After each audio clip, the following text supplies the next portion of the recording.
Madiana, il n'y a pas de morgue. Et voilà maintenant, entretien des bâtiments administratifs et résidentiels, des bâtiments administratifs des hôpitaux, 2 millions 500 $. Combien d'entretien des bâtiments? Montrez-nous les bâtiments que vous entretenez avec 2 millions là. Montrez-nous, ça c'est au-delà de votre budget, ça c'est le budget de fonctionnement. Pour les entretiens, ça c'est uniquement pour les entretiens. Tout ce que je dis là, c'est entretien. Et puis, entretien, voie et autres immobilisation. Non, mais c'est juste, si vous voyez les montants là, mais c'est une folie. C'est-à-dire que le personnel n'est pas concerné par ce montant. Ça, c'est les entretiens. Ça, c'est entretien et réparation. C'est que je vous cite là, c'est les lignes, c'est entretien et réparation. Comme si nos hôpitaux sont équipés des ordinateurs depuis des années déjà, donc ça doit être réformé ou réparé, etc. Je vous donne une autre ligne. Je vous donne une autre ligne, mais c'est la cerise sur le gâteau. Les préimprimés, vous savez les préimprimés qu'on donne là pour les formulaires et tout ça. Pourtant on les paye dans les hôpitaux. Hein. Quand on doit un préimprimé, tu donnes je sais pas combien de francs. Il faut qu'on enquête tout ça. Mais les préimprimés, 442 milliards 442 millions d'euros de francs guinéens pour les préimprimés. Quel préimprimé dans combien d'hôpitaux vous distribuez des préimprimés? Mais venez nous expliquer seulement, venez nous présenter. Vous là qui travaillez dans ces hôpitaux là. Mais il y a deux choses l'une. Soit les hôpitaux sont submergés, c'est-à-dire que chaque seconde, il y a des patients. Mais oui. Parce qu'il faut qu'il y ait ça pour que, voilà, c'est pas chaque 2-3 mois, alors qu'un ordinateur, il est bon minimum 15 ans. Minimum. 15 ans, 10 ans, oui, facile. 5 ans, n'en parlons même pas, ça tient la route. Et puis je vous donne sur la même ligne, fourniture et bureau matériel de bureau dans les hôpitaux. 8 milliards 800 millions, ça veut dire à peu près 9 millions d'euros. Ça, c'est pour fourniture et petit matériel de bureau dans les hôpitaux et autres. Montrez-moi dans combien d'hôpitaux on peut dépenser 9 millions de $. Ils sont combien pour les matériels? Ça, c'est uniquement pour les matériels. Hein. Mais qu'est-ce qu'ils font avec l'argent? Mais non, Pitaka, est-ce qu'il y a un service de contrôle qui vient voir les bilans et qui doit aller toucher du doigt là où tel montant normalement, la Cour des comptes devait... à la fin de l'année, parce que le problème c'est ça. Comme non, je parle de trimestriel. On sait pas. En France ici, c'est trimestriel. Mamadi, fais venir quelqu'un ici. Il n'a qu'à venir nous expliquer. Tu es en bas, Mamadi. Fais venir quelqu'un, ils n'ont qu'à nous expliquer. Qu'est-ce que vous faites avec tout cet argent-là? Parce que nous, on connaît le nombre d'hôpitaux en Guinée. Pour qu'on dépense 9 millions pour les 9 millions là, c'est pour fourniture et petit matériel de bureau. Fourniture et petit matériel de bureau. 9 millions de $ chaque année. Et l'année prochaine encore, on va dépenser les mêmes fonds, 9 millions de $ encore pour voilà, c'est pour ça que je parle des contrôles pour s'assurer effectivement, parce que ce montant-là me paraît prévisionnel. Donc le montant réel dépensé à la destination, c'est ça, c'est-à-dire c'est pour ça que j'ai parlé de services de contrôle déjà trimestriel, semestriel et annuel. Tu vois, et comme ça, normalement, il doit y avoir des ristournes ou pas, ou il doit être augmenté, etc. C'est ce qui permet, c'est ces services-là qui permettent de déterminer ça. Alors, les chiffres là que je vous donne, c'est la loi de finances rectificative de 2024. Et 2025, c'est encore 9 millions et quelques. Il y a à peu près 1 milliard de plus, 1 milliard et quelques poussières de plus. Donc, cette année, on achète des matériels et bureaux, et l'année prochaine encore, on a dépensé cette année 9 millions de $. Pour l'achat, pour fourniture et petits matériels de bureau, 9 millions de $ dans tous les hôpitaux. Et on n'a pas augmenté d'hôpitaux. Hein. Et l'année prochaine encore, on dépasse le même montant, un peu plus. Donc ça veut dire que chaque année, on renouvelle les matériels là ou quoi? Donc ça veut dire que les matériels, le mobilier là, ils suivent en une année. Mais c'est ce que je te dis, que voilà, le NORDI, minimum 15 ans. Ou maxi 15 ans. Mais 5 ans, ça tient la route, donc il y a un problème, quoi. Mais chaque année, on dépense le même montant. Alors qu'on n'a pas une augmentation d'hôpitaux dans notre pays. Voilà, il y a un problème. Il y a forcément, il y a la dissimulation ou altération de la vérité, quelque part. C'est clair et net. Il faut un service de contrôle, il faut un contrôle rigoureux. Il faut que les services qui contrôlent, eux aussi, soient contrôlés pour qu'on compare maintenant les différents résultats pour déterminer le montant réel, etc. Et les contrôleurs ne doivent pas être connus par les contrôlés. Tu vois, les gens qui contrôlent à Bokeh cette année, ou ce premier trimestre, second trimestre, ces gens-là, ils vont se retrouver à Zérekouré. Et c'est les gens, voilà, c'est comme ça. C'est comme ça, il n'y aura pas d'entente. Mais frère Alpha, Achapora, la société Achapora, elle a été redressée ici plusieurs centaines de millions de dollars, plusieurs centaines de millions de dollars de redressement fiscal. Ouais, j'ai suivi ça à la télé. Et Enfin, le ministre a court-circuité les organismes de contrôle qui avaient dressé ce redressement. Ils sont allés rencontrer Achapura, ils ont négocié là-bas au rabais. Ouais. Vous imaginez, et rien ne s'est passé. On nous a annoncé ici des poursuites par la CRIEF et finalement, le dossier est tombé dans le silence. Oui, ça s'appelle la banqueroute et délit de prise illégale d'intérêt. Et c'est les gens là maintenant qui nous parlent de... C'est dommage. Allez-y, je ne sais pas qui se parle la parole, allez-y. Abdul, ça fait longtemps. Non, dis-moi, vas-y. Ouais, bon, Butaka, Ouais. je vais un peu m'appuyer sur ce que vous dites là. Tu sais, à propos de ces fonds qui sont en train de débourser là, ou bien qui sont en train de mettre à la disposition de ce ministère-là, au fait, ça ne consiste pas seulement qu'à se procurer des armes, mais aussi à s'enrichir eux-mêmes. Est-ce que tu vois? Au fait, ils sont là à nous mettre des programmes ou un projet de financement de certains matériels ou quoi. Mais ce sont des projets virtuels, au fait. C'est comme ce que Oui, tu viens de dire là. des prétextes, quoi. Ouais, des prétextes pour juste débloquer des fonds et les mettre dans les poches.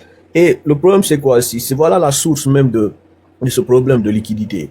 Ils sont les premiers à bancariser cela. C'est soit dès qu'ils débloquent ces fonds-là, ils poussent cette banque centrale à aller vers les banques primaires pour dérober les réserves qui sont là et au nom des projets qui ne vont jamais réaliser. Et ensuite, ils font quoi? C'est soit ils bancarisent cela, ils thésaurisent cela chez eux, ou ils transfèrent cela dans des comptes offshore.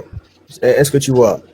Maintenant, ce qui pousse maintenant les banques primaires ou locales là à ne pas pouvoir répondre aux besoins de la population, à la demande. C'est-à-dire, lorsqu'un client vient maintenant dans la banque pour retirer une certaine somme, la banque ne peut pas lui remettre le fonds nécessaire. Est-ce que tu vois? Et la dernière fois, il y avait monsieur Mohamed qui expliquait même, il a donné de bons exemples par rapport aux réserves. Tu sais, en Guinée, je pense que lorsque tu déposes de l'argent à la banque, je pense que cette banque prend 13% de ce dépôt-là pour le transférer à la réserve. Et maintenant, les réserves, ce sont des trucs, des montants qu'on ne touche pas comme ça. Naturellement, même on ne doit pas se toucher. C'est-à-dire que lorsque vous envoyez de l'argent de votre banque à un ami ou dans une autre banque, la banque centrale règle cette transaction en transférant des réserves du compte de votre banque vers celui de la banque de votre ami. Est-ce que tu vois? Non seulement ces fonds-là servent de tampon. Si une banque locale à Conakry fait face à une vague soudaine de retrait, la BCRG peut restituer ces réserves-là déposées à la banque pour éviter sa faillite. Et de l'autre côté, ça permet aussi, ces réserves-là permettent aussi un contrôle monétaire. C'est-à-dire qu'en gardant cet argent verrouillé, la banque centrale empêche les autres banques, l'empêche d'être dans l'économie. Cela réduit la masse monétaire stable. Est-ce que tu vois? Ce qui aide à maintenir l'inflation sous contrôle. Est-ce que tu vois? Donc, et de l'autre côté aussi, ces réserves servent de soutien au change. C'est-à-dire, en Guinée, la BCRG utilise l'ensemble de ces pools-là de réserves pour soutenir la valeur du franc guinéen. Tu vois, face aux devises étrangères comme le dollar américain. Maintenant, si la banque aujourd'hui, cette banque centrale est poussée à venir toucher ces réserves-là, suite à quoi? À des projets fantômes que le CNRD nous sort, comme des projets que vous venez d'établir. Chaque année, on doit débourser telle chose, mais le peuple ne voit pas. Donc, forcément, ça va mener à cette crise de liquidité. Est-ce que tu vois? Mais moi, ce qui me fait mal de plus, c'est de voir que ces dirigeants-là sont tellement lâches qu'ils ne veulent pas reconnaître leur tort. Ils cherchent à pointer du doigt des gens. Et ça va tourner au vinaigre. Parce que là, ils cherchent, pour moi, ma vision est ce que j'en pense. Ils cherchent à retirer le pouvoir économique à cette communauté. Parce que c'est quoi? On a entendu déjà d'abord des rumeurs. Donc ça, c'est déjà d'abord un point. Maintenant, il y a l'autre aussi qui vient. Il s'appuie sur ce maudit LCC qui vient aussi nous parler de retirer les militaires de ces lieux de quoi, je sais quoi. Déjà d'abord, lui, on le connaît déjà avant ça, que c'est quelqu'un qui s'était lancé dans cette affaire ethnique en Moyenne-Guinée, qui était d'opposer les Djalonké au Peul. Est-ce que tu vois? Donc, on connaît effectivement ce qu'ils veulent. Est-ce que tu vois? Pour moi, vu que cette communauté a eu à avoir cette maîtrise sur l'économie, quand je dis sur l'économie, ils dominent le marché économique. C'est-à-dire, on peut pas le nier. Est-ce que tu vois? Surtout à l'arrivée de Conté. Donc, ces gens-là, avant l'arrivée de Conté, ils se disent que peut-être, vu que c'est l'économie ou le commerce était à majorité dominé par leur ethnie, ils veulent récupérer la chose. C'est pourquoi aujourd'hui, même dans les sorties de ces gens qu'ils envoient devant les journaux là, ces gens font de telle sorte que les gens pensent que ce sont les opérateurs économiques qui sont à la base de cette crise de liquidité. Alors que c'est pas ça, c'est eux qui ont cassé. Regarde, j'ai entendu un monsieur dire tout à l'heure non, le matin je l'entendais, il dit que il faudrait que les gens ramènent l'argent à la banque pour que, dans ce cadre, la banque ait confiance en eux pour les procurer des fonds ou bien des prêts. T'imagines ce qu'il dit? C'est-à-dire, c'est comme s'il fait en sorte que c'est la banque qui a perdu confiance à ses clients, alors que c'est l'opposé. C'est les clients qui n'ont plus confiance à la banque parce que quoi? Ils n'arrivent pas à percevoir le montant exact qu'ils demandent. Est-ce que tu vois? Et ça, c'est quoi? C'est la conséquence. Et on dit souvent, pour ceux qui ont fait les finances, la confiance est l'un des piliers les plus importants en finance. Est-ce que tu vois? Si tu viens, par exemple, vers ta banque, c'est toi, c'est la banque qui a besoin de toi la plupart du temps. Est-ce que tu vois? Même si, par exemple, ils t'offrent des services, par exemple, comme les crédits là et tout, mais ils te l'offrent pas parce que, tiens, mais c'est parce qu'ils voient que tu as une capacité comment dirais-je, à déposer une forte somme d'argent. Donc, ils croient en toi. Donc, la confiance vient de toi-même. Est-ce que tu vois? Mais aujourd'hui, moi, je n'ai vu dans aucun pays où on force, où on oblige les gens à venir faire des dépôts. Et il faut juste regarder. Ces gens-là, rien qu'à les écouter, on sent qu'ils sont des grands menteurs. Au début, ils sont venus avec le poltron de Ousmane Gawal pour nous dire que non, il y a de l'argent, il n'y a pas une crise de liquidité. Et le fait qu'il n'y a pas de vélocité dans le marché économique, c'est dû au fait qu'ils veulent introduire le système, électronique. Donc, tu vois, c'est-à-dire qu'ils ont fait de sorte que c'est le système électronique qui est en train de mettre du retard. Et aujourd'hui, ils ne parlent même plus de ce système économique. Ils pointent du doigt les opérateurs économiques. Est-ce que tu vois? Et au moins, au point même de les menacer. Tu vois? Donc, pour moi, c'est juste, il faut juste les regarder. Et ils vont du coq à l'âne. C'est-à-dire, si vous suivez leur logique, vous voyez qu'ils vacillent. Ils vont de l'autre, ils savent quoi dire. C'est parce que pour moi, ils pensent que le peuple est tellement bête qu'ils peuvent les manipuler. C'est-à-dire, ils peuvent envoyer tout argument. C'est-à-dire, tu dis aujourd'hui une chose, demain tu peux revenir dire une autre chose. Le peuple ne va pas comprendre. Est-ce que tu vois? C'est pourquoi, alors là, ils cherchent à mettre tout en place pour faire taire les gens. Ils l'ont fait avec les radios. Et aujourd'hui, ils ont du mal à le faire avec les réseaux sociaux. Et moi, je suis sûr que si ces gens-là ont les moyens de faire éteindre même les réseaux sociaux en Guinée, ils le feront. Ils vont chercher des alibis. Est-ce que tu vois? Ils vont aller jusqu'à accuser nous qui sommes sur les réseaux sociaux de terroristes. Tu vois, juste pour avoir un alibi pour shut down, comment dirais-je, les informations. Tu vois? Donc aujourd'hui, ce qui fait aussi le plus mal, c'est comment le juvénile, je sais pas, le Romain là, qui disait bread and circus. Tu vois, c'est ce qu'ils sont en train d'utiliser, c'est-à-dire la stratégie du pain et du cirque. Même si aujourd'hui, ils ne donnent pas le pain à la population, mais le cirque, ils le font. Tu sais quoi, c'est venir toujours, comment je vais dire, distraire le peuple, en fait. Chaque jour, si tu remarques, il y a un sujet qui domine les réseaux sociaux. Tu vois, et le Guinéen, dès qu'il y a ce truc, le buzz arrive, tout le monde en parle presque toute la semaine.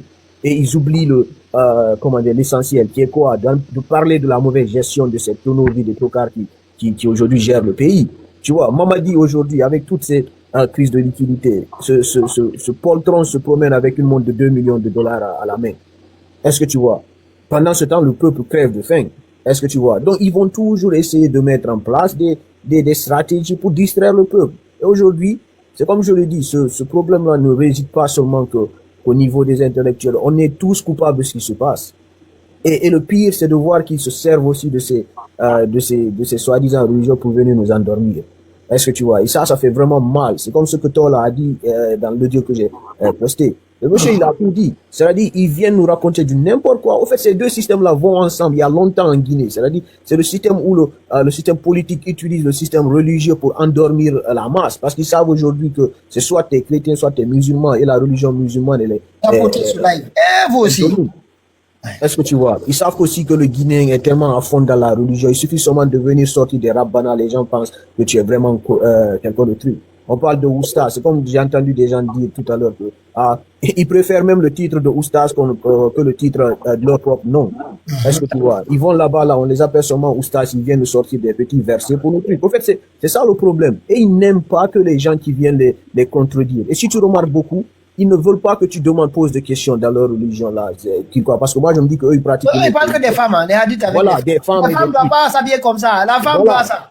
C'est tout ce qu'ils ont à faire. Et je le dis tout le temps, le problème là n'est pas seulement qu'au niveau politique, il faut aussi s'occuper de ces vieux qui se font passer pour des sages. Je le dis toujours, la sagesse là, c'est pas une question d'âge. C'est pas parce que tu es vieux que tu vas devenir sage. La sagesse là, Dieu la donne à n'importe qui il veut, c'est-à-dire à un enfant, à tout. Ça dépend. On l'a vu ici, le prophète Mohammed, il était sage avant son oncle Abou Lahab, qui est cité dans la Sourate Al-Baqarah. Tu vois, donc, à un moment donné, il faut que les gens se réveillent. Il faut pas se laisser berner par n'importe qui. Il y a le respect, of course, on va respecter les gens, mais si à un moment donné tu te respectes pas, moi personnellement je vais pas te respecter. Parce que demain si on va chez Dieu, il va pas voir ton âge. Quel que soit ton âge sur terre, tu es toujours une créature de Dieu. C'est pas parce que tu es vieux qu'il va t'épargner. Il va te juger à travers tes actions, ce que tu as accompli sur terre. Donc tu vois, donc Mamadi, lui, il faut toujours qu'on parle de cette situation de crise de liquidité. Il faut toujours en parler. Parce qu'ils veulent pas. Au fait, c'est ce qu'ils ne veulent pas entendre. Tu vois, à chaque fois, eux, ils veulent, par exemple, qu'on vienne parler d'autres choses, qu'on vienne de parler de querelles entre nous. Regarde ce qui se passe aujourd'hui. Comment est-ce que vous pouvez imaginer que même un $100, quand tu envoies à tes parents, ils n'arrivent même pas à retirer cela de leur compte truc, Orange Money. Et aujourd'hui, ils veulent forcer ce peuple-là à venir truc. C'est toujours comme ça. Reconnaissez vos erreurs et arrêtez de blâmer les gens. Et moi, je veux dire une chose. Si on est comme ça, on dit que communion, on est on a on perdu. Alors, on peut dire, mais j'ai demandé à quelqu'un, ils me disent de ne même pas dire aux commerçants qu'est-ce qu'ils doivent faire. Ils savent à Madina comment ça fonctionne, à Madina. Ils sont conscients. Mais en même temps, c'est pour les autres là, ceux qui n'ont pas accès à certains milieux, tu vois. Ouais. Il y a ceux qu'on doit vraiment parler, parce que c'est pas, je sais pas s'ils se partagent tous l'info, mais c'est comme tu dis, ils n'ont qu'à prendre leurs précautions. Tu vois, le cas des 5 000 milliards, hein, c'est pas pour te couper, hein. Tu as vu les 5 000 milliards? Ils sont allés prendre ça à la Banque centrale. Et si les banques, comme tu avais dit, hein, précédemment, avaient prêté ça aux entreprises et aux particuliers qui souhaitent consommer, ces fonds-là, à la limite, ainsi, ce qu'ils devaient faire, ça aurait circulé dans l'économie, dans le cycle économique, irriguer l'économie et permettre de l'effet multiplicateur. Maintenant, il prend ces 5 000 milliards, il finance le déficit de l'État. C'est ce qui s'est passé. Hein. La plupart de ces années-là, c'est avec cet argent-là, ces fonds-là, qu'ils ont utilisé pour financer le déficit de l'État. Maintenant, là aussi, c'est déjà illégal. On est déjà passé de l'autre côté de fonctionnement normal d'un pays. Mais maintenant, si vous utilisez à la limite ces fonds-là, dans la loi des finances, vous les inscrivez là-bas comme des déficits pour financer ce que vous dites là, les hôpitaux, comme toutes les lignes que je venais de lire ici. Si au moins ces dépenses-là étaient régulières, si la Direction nationale de contrôle financière, parce que c'est elle qui est chargée de faire le contrôle a priori, c'est-à-dire avant exécution, et normalement c'est quotidien. Ils faisaient le travail, comme avait dit Frère Souci en avait parlé. Est-ce qu'ils font quotidiennement le travail? Normalement, hein, si vous allez voir les textes, la Direction nationale de comptabilité financière, elle vérifie quotidiennement. Normalement, toutes les dépenses d'a priori, c'est elle qui vérifie avant l'engagement. C'est elle qui demande au trésor, c'est elle qui donne le visa au trésor public. Et c'est quotidien, dans les conditions normales.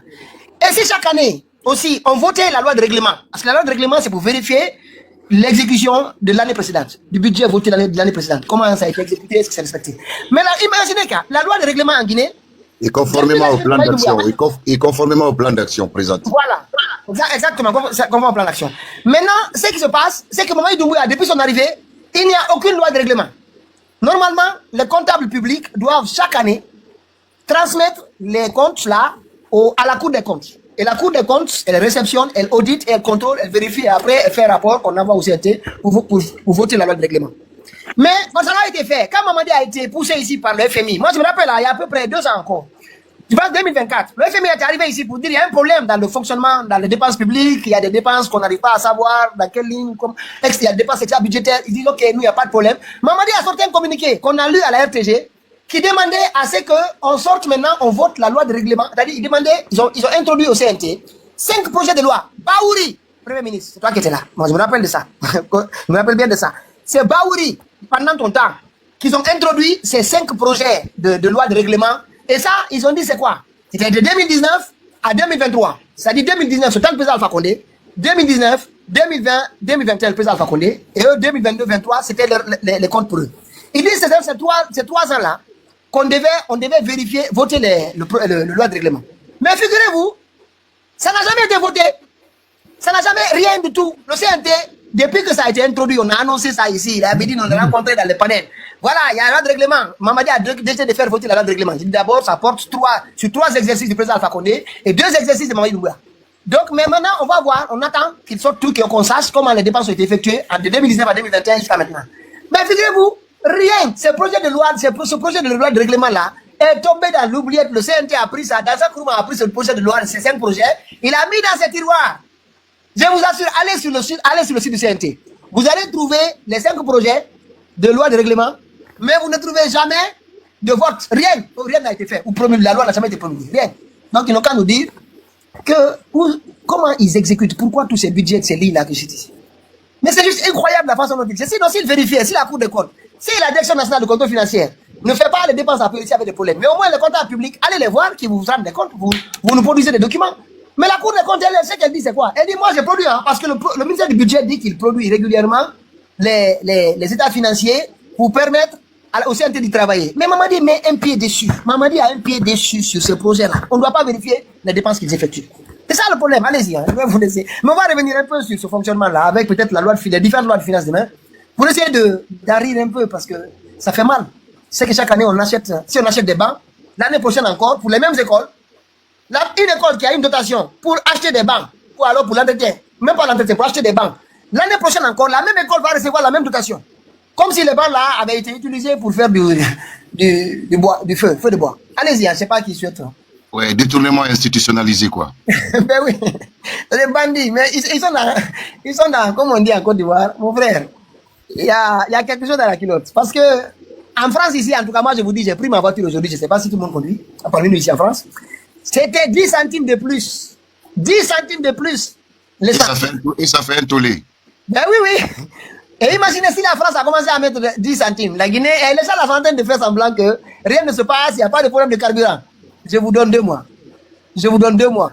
Parce que si la France a des difficultés, l'Europe a des difficultés d'approvisionnement avec ce qui se passe en Iran, et eux, ils sont là, hein. Allez voir le bateau, il est vide. Même les Turcs aujourd'hui se demandent comment s'approvisionner. Donc, moi, je vous dis, préparons-nous. Mamadi pense que certains disent qu'on va rester jusqu'à 14 ans ici. Mais nous allons rentrer cette année à Conakry. Parce que Mamadi Doumbouya, ça va le rabattre. Il va partir. Il ne peut pas gérer. Il ne peut pas. Tu sais que c'est la seule problématique qui mettra fin à cette guerre, cette problématique économique mondiale. Oui. Non, la guerre est finie. Hein. C'est l'Iran, c'est les Iraniens qui disent non, on continue un peu. Vous voulez essayer, non? Vous savez, en fait, moi je vais vous dire ce que j'ai constaté. C'est que les Américains, avec leur intelligence artificielle et les Israéliens, ces gens-là ont toujours pensé que le monde n'a pas changé. Mais ce qu'ils n'ont pas compris, moi franchement, si on regarde bien les situations, le Hezbollah est soutenu par les Iraniens depuis plusieurs années. Et ça fait plusieurs années que les Iraniens fabriquent des missiles, comment on appelle, des drones, qu'ils donnent au Hezbollah et puis pour pilonner l'Israël. Donc ils ont essayé tous les missiles là, les petits, hein, pas les grands, les plus lourds. Mais ils avaient des proxys qui leur permettaient d'essayer pendant des années. Hein. Et c'est eux aussi qui soutenaient les Syriens. Pendant longtemps, ils étaient avec les Syriens. Mais bon, comme il n'y avait pas de... Mais les Houthis aussi. Qui soutient les Houthis? C'est les Iraniens. Et les Houthis, ils ont appris à prendre des missiles, les envoyer de loin, depuis plusieurs années. Donc ça fait des années que les Iraniens vérifient leur matériel. Mais je ne sais pas si les gens l'ont compris. Ça fait des années qu'ils vérifient leur matériel à travers les proxys, jusqu'au moment où ils ont dit, parce qu'ils savaient que ça allait arriver. Ça allait arriver, tôt ou tard. C'est un plan américain qui date de longtemps, de plusieurs décennies. Mais comme les Iraniens aussi, ils sont pas nés d'hier. C'est quand même l'Empire perse. Hein. Je ne sais pas si les gens là se rendent compte. Pitaka. Oui. Avant-hier, j'étais monté sur un panel d'un CNRDiste. Il me pose la question de savoir qu'est-ce que je propose comme solution pour la sortie de crise de liquidité. Là. Je dis, mais toi, tu n'as rien compris. Il dit, moi, je veux qu'ils s'enfoncent dans la crise. Il dit, la solution, c'est d'imprimer des milliards de dollars en francs guinéens, venir donner, partager à tout le monde des voitures. Moi, je veux que les gens là s'enfoncent jusqu'à ce qu'ils prennent la mer. Jusqu'à ce qu'ils prennent la mer pour fuir. Je veux qu'ils s'enfoncent jusqu'à ce qu'ils prennent la mer pour fuir. Toi, tu me dis de proposer des solutions. Je dis à Mamadi Doumbouya d'imprimer des milliards de francs guinéens et de distribuer des voitures et des maisons et de l'argent à tout le monde. Je dis, c'est ça ma solution. Ils m'ont descendu direct. Non, la solution, il faut que la confiance soit rétablie. Il faut que la confiance soit rétablie entre clients et les banques. Mais ça, non, mais grand, tu donnes des solutions. Nous, on veut qu'ils s'enfoncent dans les crises là, pour que ça les balaye. On ne fait pas de propositions, de solutions aux gens qu'on veut qu'ils quittent le pays. Mamadi Doumbouya ne peut même pas faire une petite dissertation de 2 pages. Lui, il va contrôler le droit de finances et autres là. Avant même de dissertation, dis-lui de lire l'heure sur sa montre là. Je suis sûr que c'est pas sur sa montre. Lui, il va gouverner la loi de finances. Donc, notre proposition pour eux, c'est d'imprimer des milliards, d'injecter dans l'économie, de partager des voitures, de l'argent à tout le monde comme ils l'avaient fait, carburant gratuit quand ils vont à l'intérieur. Ça facilite, ça accélère leur chute. C'est ça, moi, ma proposition. Ils m'ont descendu direct. Non, Mamadi, en tout cas, Mamadi Doumbouya, moi je te demande, depuis que tu es arrivé, il n'y a pas de loi de règlement, c'est toi qui avais dit que tu allais voter. Tu sais que tu es en bas. Je vous demande de nous sortir dans sa Kourouma, même pas, là c'est dans sa Kourouma maintenant, parce que ça est sur ton bureau. Le ministère du budget nous explique qu'il a déjà déposé les 5 projets sur ton bureau. Maintenant, qui met les pieds sur ce projet de règlement? Pour que les Guinéens sachent comment vous avez dépensé l'argent depuis toutes ces années. Parce que les gens qui vont signer ces lois de règlement, les gens qui vont voter ça, demain on va vous poursuivre. Si vous pouvez voter ces lois, parce qu'ils se demandent s'ils envoient ça au CNT, parce qu'il y a des rebelles quand même au CNT. Il y a 2 ou 3 rebelles là-bas. Je les vois très souvent, je n'ai pas envie de rater des années, mais on les connaît. Il y a 2 ou 3 rebelles qui posent souvent des questions pertinentes, très pertinentes. Malgré qu'ils restent encore là. Donc nous on vous dit, sortez ces lois de règlement. C'est toi qui as... C'est-à-dire Mamadi Doumbouya, il n'a aucun respect. Même le gars là, du bureau spécial des priorités présidentielles, j'en ai parlé au début ici. Il est renvoyé pour faute lourde. Par un décret, faute lourde. Et c'est le même monsieur qui revient aujourd'hui sur délégué du projet Simandou. C'est lui qui va gérer l'opérationnel du projet Simandou. Votre Simandou 2040, c'est lui qui a été licencié pour faute lourde là, c'est lui qui va venir gérer ça. Mais à quoi ces gens-là? Ou bien Mamadi, qu'est-ce qui se passe? Ah, c'est ça, c'est celui qui a dit avoir fait des bordels à la présidence. Oui, et puis il est nommé encore à la présidence. Parce que la structure là est rattachée encore à la présidence. Quelqu'un qui est accusé de faute lourde. La faute lourde là, c'est laquelle? C'est quoi faute lourde? Parce que nous... Non, Pitaka, tu sais ce qui est ridicule dans ça? Vous Tu sais ce qui est ridicule dans ça? Oui. Pitaka, tu sais ce qui est ridicule dans ça? En fait, pour te dire, eux-mêmes, ils ne savent même pas ce qu'ils font en fait. Tellement qu'ils sont incompétents et inconscients. Tu peux pas limoger quelqu'un pour faute lourde et après maintenant tu serais communiqué pour dire que vous avez fait des enquêtes et vous le réhabilitez. Il faut d'abord le suspendre avant de le limoger. En fait, Il faut enquêter d'abord. Attends, il faut enquêter d'abord. il faut le suspendre, mener des enquêtes. Ils l'ont limogé, publié à la télé et ensuite maintenant ils disent que non, ils n'avaient rien fait. Et même ils n'ont pas sérieux. On dirait qu'ils ont fini de prendre Bab. Tu vois, ils ont dit bon, lui là il doit partir. Après ils prennent Bab, c'est la charrue avant. ils sont pas sérieux. Allez-y. Non, mais ces gens-là, ils sont incompétents. Donc C'est incroyable. ça n'a été qu'une action punitive. La Guinée n'a jamais atteint ce niveau de Non, mais le bassesse là. poste Jamais. c'est un grand poste. Hein? C'est le poste de projet, c'est l'exécutif du projet Simandou. Ça là, c'est juste, je vous jure que ça c'est pour juste donner de quoi débattre sur le sujet. C'est comme je vous l'ai dit, c'est exactement ce que le satiriste romain là disait. Je lui ai dit que ces régimes comme ça, c'est du pain et du cirque. C'est-à-dire, ça là, ce sont des actions stratégiques qui rentrent dans le cadre du cirque. C'est-à-dire, ils nous donnent des sujets à débattre sur les réseaux sociaux. Si on reste sans débattre, même toucher à ces sujets-là, tu vas voir s'ils vont pas cesser. C'est-à-dire, ils sont toujours là, ils vont essayer des stratégies pour contrecarrer ou pour gagner en temps. Non, mais imagine pour l'image d'un pays, en une semaine, eux, ils s'en foutent de ça, c'est ce que tu dois comprendre. L'image d'un pays, ils sont allés jusqu'à éliminer des gens. Tout récemment, vous voyez les personnes qui sont en train de dire. Tu penses que s'ils ils avaient de quoi cirer avec l'image de ce pays, ils allaient se mettre. Regardez, ils se disent démocratiquement élus, qui sont devenus maintenant des gens qui sont reconnus. Mais ils n'ont jusqu'à présent pas arrêté leur mauvaise habitude d'éliminer flagramment les gens. Donc, tu penses réellement que ce Mamadi, lui, il a quelque chose à cirer avec l'image qu'il donne à ce pays? Lui, en tant qu'il est là à s'enrichir les poches, à se remplir les poches, à faire ce qu'il veut, il est au pouvoir, la France lui, il s'en fout éperdument de ce que les gens disent de lui. Est-ce que tu vois, si tu veux, viens, envoie-nous France 24. La seule chose qui touche à ces gens-là, c'est le fait qu'ils voient qu'il y a des gens, ou bien des panels comme celui-ci, qui parlent du mal qu'ils sont en train de faire, c'est-à-dire tu parles de leur mauvaise gestion. C'est tout. Surtout au niveau du peuple, parce que lui, il a peur de ça. Aujourd'hui, il sait qu'il a le soutien de la France, donc il se permet de faire tout ce qu'il veut. Et puis, d'accord, imagine un peu. Aucun président de la Guinée ne s'est mis à éliminer des gens comme ça. Moi, je parle pas du premier régime, mais qui vient ici, il élimine tous les grands cadres de l'armée. On voit Saliba qui était avec eux. Ils ont utilisé Saliba. Vu qu'ils ont vu que ce dernier ne s'alignait pas avec eux, ils l'ont éliminé. Ensuite, ça n'est suivi Célestin. On a vu ce monsieur de Cancan qui, au fait, c'est un gars, il a pas de famille. Sa seule famille, c'est celui qui lui lèche les bottes. Est-ce que tu vois? Et la dame l'avait dit. Elle a dit que même si c'est sa mère qui se présente devant lui, s'il le faut, il va l'éliminer. Est-ce que tu vois? Donc, regarde, aujourd'hui, on a Saliba. En fait, ce sont des gens qui ont vraiment servi ce pays. Moi, je dirais pas qu'ils étaient des saints, mais c'est dans l'armée, ils étaient une référence. Tu prends un Pivi. Pivi qui a été champion d'Afrique en arts martiaux, qui a servi, qui a combattu au front, qui d'ailleurs a voulu être recruté, je sais pas, selon les dires par un président de la sous-région, à cause de ce service. Est-ce que tu vois? Lui, le tonneau vide, il vient, il n'a aucune expérience.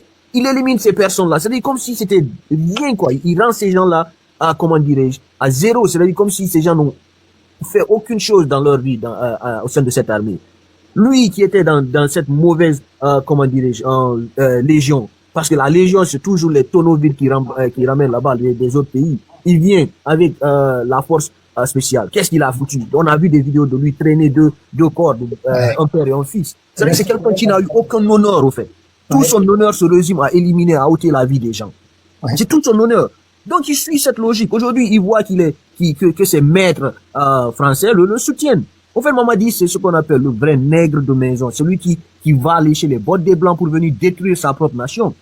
Est-ce que tu vois? C'est quelqu'un qui connaît absolument rien. C'est des gens, ils n'utilisent que la force, l'argument de la force, et non la force de l'argument. Ce gars-là, il peut pas tenir un débat. Je vous dis, vous lui demandez tout de suite de lire l'heure sur sa montre. Wallah, je pense pas qu'il pourra le faire. Parce qu'il connaît absolument rien. C'est quelqu'un, à cause de ses petits mots en français, il a su berner tout un peuple. À venir nous dire, vous savez, je sais pas quoi, c'est l'harmonie, c'est pas quelle harmonie entre ce gars, je vous dis, entre le dire et le faire. Voilà. Alors entre le dire et le faire. Entre le dire et le faire. Alors qu'il fait l'opposé de ce monsieur, c'est un menteur, un malhonnête, un Camerimba, Boyorojan. Il connaît rien si c'est pas la dictature. Ouais. Et c'est de ce cas qu'on doit parler. Ça lui fait mal. Ouais. Est-ce que tu vois? Il faut parler de cela. C'est-à-dire, nous sommes là aujourd'hui, là. Mais Yarli, la Guinée. Ben oui. Est-ce que tu vois? Ah oui. Qui touche à nos parents ou quoi, au moins demain on aura quelque chose à dire, on s'est défendu. Vous pouvez dire tout ce que vous voulez, vous n'êtes pas en Guinée, vous n'êtes pas. Moi je vais pas suivre ces gens qui sont sur les réseaux sociaux qui nous disent que non, allez-y en Guinée ou quoi. Ce sont des tonneaux vides qui ne connaissent rien de Non, mais attends, déjà, en fait, tu sais cette phrase-là, si vous venez en Guinée, imagine, tu dois me lancer un défi, ouais, dans un pays qui t'appelle paradis. Est-ce que ça c'est un défi normalement? Non mais Pitaka, ils ne savent absolument rien. C'est-à-dire, c'est pour te dire que ces gens-là ne connaissent même pas l'histoire de leur pays, à plus forte raison. On n'a pas besoin d'être sur le territoire aujourd'hui pour mener une lutte. On a eu plusieurs exemples dans l'histoire. Le gars, De Gaulle, il a fui la France pour aller se réfugier en Allemagne pour préparer une guerre. L'ancien Ayatollah, en 79, c'est pas lui qui a quitté l'Iran pour venir s'installer en France pour mener une lutte. Il y en a eu plein. Il y en a eu plein. Les gars comme Castro a quitté pour venir mener sa lutte à partir de trucs, comment dirais-je, du Mexique. C'est pour te dire que ce sont des gens qui ne connaissent absolument rien. Ils veulent qu'on tombe dans leur piège. Est-ce que tu vois, tu es là-bas, tu peux pas parler. Toi qui dis que la Guinée, tout va bien, t'es flanqué en France si tu vis du truc, ou bien t'es en Europe, à quelque part aux États-Unis, si tu vis de quoi. Le gars de Ice Cream là, le maudit qui est de truc là, comment il s'appelle, là. Non, Et là, tu ne peux pas parler sans parler de vie privée des gens. En fait, c'est la seule arme qu'ils ont. Des tonneaux vides qui ne vivent que des gens. C'est-à-dire, ils ne peuvent pas gagner un honneur sans lécher les bottes de quelqu'un. Voilà à combien, comment nous sommes tellement, c'est-à-dire, voilà à quel point ils sont tellement foutus, ces gens-là. C'est-à-dire, il faut qu'ils lèchent les bottes de quelqu'un pour avoir un service. Ils ne peuvent pas utiliser leur propre dignité. Ils ont perdu tout. Donc, ils essayent de placer des mots doux, bien des mots pour parler. C'est ça, en fait. Quelqu'un qui ne peut pas vivre de son intellect, quelqu'un qui ne peut pas utiliser même sa façon de faire, de vivre pour avoir un gain de cause, il va passer tout le temps à lécher les bottes d'autrui pour avoir quelque chose. On l'a vu ici, là, ce tonneau vide, là, venir parler que, sur les réseaux sociaux, juste pour être directeur de campagne d'un autre tonneau vide. Qu'est-ce que tu veux? En fait, ils peuvent pas vivre, et ces gens-là, ils ne peuvent pas vivre sans faire des éloges aux gens, aux autres. Est-ce que tu vois? Qu'on parasite, ce sont des gens qui ne connaissent absolument rien. Non, il faut ça. Focalisons-nous sur ce tonneau vide de Mamadi. Sur ses dérives et sa mauvaise gestion. C'est tout ce qu'on peut dire. Et de l'autre côté, mobilisons-nous pour mettre des actions en place. C'est tout ce qu'on peut faire. Sinon, la Guinée là est foutue. On n'est jamais tombé aussi bas. Parce que moi, j'ai jamais vu, même Conte qui était là, au moins lui, et on peut dire que c'est un autoritaire qui connaissait bien, il s'est efforcé, il a un peu appris, il a soutenu des débats avec des journalistes français. C'est-à-dire des Français qui étaient contre lui et qui lui posaient des questions pièges. Mamadi aujourd'hui, là, c'est des gens qui ils peuvent rien tenir. Aucun débat. C'est-à-dire, il a organisé une fausse élection. Il vient même un débat, il n'a pas tenu. C'est-à-dire, même sorti devant le peuple, il n'était pas fichu de le faire parce que c'est un trouillard. Quelqu'un qui tu vois ici, là, aujourd'hui, utiliser sa force pour anéantir des voix dissonantes, c'est un tonneau vide qui ne connaît absolument. C'est quelqu'un qui a peur. Est-ce que tu vois? Ces gens qui utilisent toujours la dictature, là, c'est les plus grands peureux au monde, au fait. Regarde-le. Mais à la limite, il peut s'entourer par des technocrates. Mais il veut pas. Il veut pas. Monsieur Alpha, quand tu as atteint un certain degré de comment dirais-je, comment je peux dire ça même, de quelqu'un qui ne connaît rien, Qu'est-ce que tu veux? Tu veux pas des personnes qui sont autour de toi qui seront là plus intelligentes que toi. Il aura l'orgueil, au fait. Tu vois, des gens comme ça, là, eux, c'est par la force, ils veulent te contrôler. Tu viens là-bas. En fait, être chef ne signifie pas que tu es plus compétent que tes subordonnés. Voilà. Mamadi n'est pas chef. C'est pas comparatif. D'accord, c'est pas un chef. Mamadi n'est pas un chef. Il faut une équipe. Non, quand tu es un chef, et quelqu'un tu veux forcer la chefferie, c'est pas un chef du tout. Vous venez de dire, le chef c'est quoi? C'est celui qui a le discernement aussi, qui sait faire la part des choses, qui peut aussi utiliser. Mais Mamadi, c'est pas un chef. C'est quelqu'un qui a forcé pour être chef, il force pour être chef. Sinon, il n'est pas chef, hein. Il ne faut même pas lui donner ce statut-là. Non, quand je dis qu'il ne fait pas chef de cartel, je veux dire. Mais c'est en Guinée, en fait, quand les gens sont nommés ministres, tu arrives, tu as l'impression que tu es le plus compétent du ministère. Mon frère, c'est faux. Tu n'es pas du tout compétent. Tu as des gens là-bas dans le cabinet, des techniciens depuis 10 ans, 15 ans, ils sont là.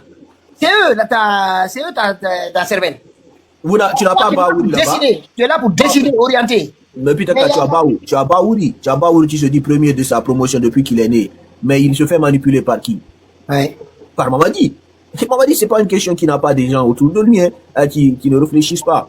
Ceux qui se réfléchissent autour de lui sont des éléments nuisibles. C'est comme ton gars là, Madifin Djani, les Komara. Mais Baouri est technicien quand même. C'est un technicien. Normalement, mais il est là-bas, c'est un pigeon. Moi, toutes ces questions-là, économiques, financières et autres, franchement, cet homme-là, des fois, c'est pour cela que je suis énervé contre lui. Parce qu'il est très compétent. Ça, je ne vois pas. Il a des connaissances. Voilà. Mais il n'a pas d'intégrité, c'est tout. Ouais, il a des connaissances. La connaissance sans l'intégrité, là, ça rime à la corruption, hein, mon frère. Je suis d'accord. Sinon, Baouri, franchement, quand tu l'entends sur ces questions-là, économie, moi, je l'ai écouté longtemps, franchement, c'est une déception. Cet homme-là, c'est une véritable déception. Il est devenu maintenant, je m'en foutiste, quoi. Il s'en fout de ce qu'on pense de lui. Il nous reste.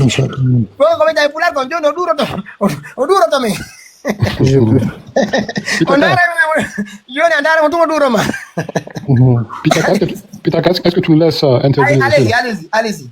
Ok, merci. Bonsoir tout le monde. Alors, moi, je voulais intervenir par rapport à certains sujets là. Pitaka, quand tu dis par exemple que Mandiana n'a pas de morgue, ou c'est quand même, je me demande, est-ce qu'ils ont un hôpital? Ah oui, ça, c'est vrai.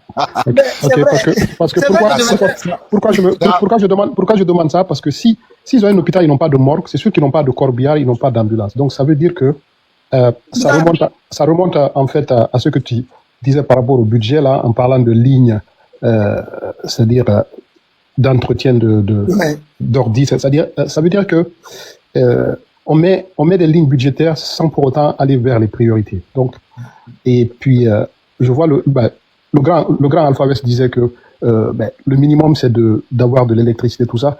Mais moi je me dis que pour avoir de l'électricité, peut-être ça peut coûter cher, mais un hôpital dans une ville comme Mandiana, je pense pas que ça doit être de la mer à boire normalement. Sinon même pas une morgue, ça veut dire que c'est assez grave et où va excusez-moi, mais au moins il y a des groupes électrogènes ou alors les panneaux solaires. Exactement, c'est ce que j'allais dire. Et les panneaux solaires et les groupes électrogènes peuvent normalement faire tourner un hôpital.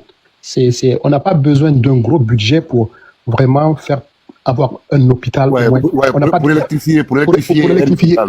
Parce que pour électrifier une ville, ça demande beaucoup d'argent, c'est un coût énorme. Mais l'hôpital fait des recettes aussi, hein? Oui. Exactement. Et pour parler des recettes, tu as parlé des Pitaka, tu parlais d'une ligne de le matériel informatique? Non, pas le matériel informatique. Non, tu as parlé, je vais venir sur le câble. Tu as parlé d'une ligne où les gens payent en fait. C'est comme les imprimés. Les imprimés là. Par exemple, imagine-toi, regarde, tu dis que il y a une ligne sur les imprimés. Ça veut dire que l'État met un budget pour ça. OK? Maintenant, quand toi tu viens à l'hôpital. Je vous donne les imprimés pour l'enseignement. Pour le ministère de l'Éducation, les imprimés, 41 millions de dollars. 41 millions de dollars. Voilà, 42 milliards. Ah oui, il n'y a même pas. 42 milliards 900. Donc 43 millions de dollars pour les imprimés. Éducation nationale. Uniquement pour les préimprimés. 43 millions de dollars. Ça veut dire, non, mais on marche pas la tête, on marche la tête dans ce pays. C'est pas ce que c'est. Non, mais quand je rebondis un peu, quand je rebondis un peu par rapport au carburant dont tu faisais allusion là, je te vois choqué par le montant de carburant. Est-ce que tu sais qu'il y a beaucoup de, par exemple, des directeurs nationaux, les chefs de cabinet, les secrétaires généraux, il y a certains qui prennent jusqu'à 100 à 150 millions de francs guinéens juste pour le carburant. Juste pour le carburant. Ouais. Des bons de carburant, c'est Annuel, c'est ça, c'est annuel? Non, parfois c'est mensuel. C'est mensuel des chefs de cabinet, c'est certains secrétaires généraux. Non. Je te le dis, renseigne-toi, grand. Il y a certains, mensuellement, ils ont ça, ils ont une dotation de ça. I'm telling you, je déconne pas là. Je te dis, il y a certains mensuellement, certains secrétaires généraux, chefs de cabinet, ils ont ça comme une dotation mensuelle de carburant. Et ça, c'est pas caché là, c'est connu là. Donc De combien? 150 millions?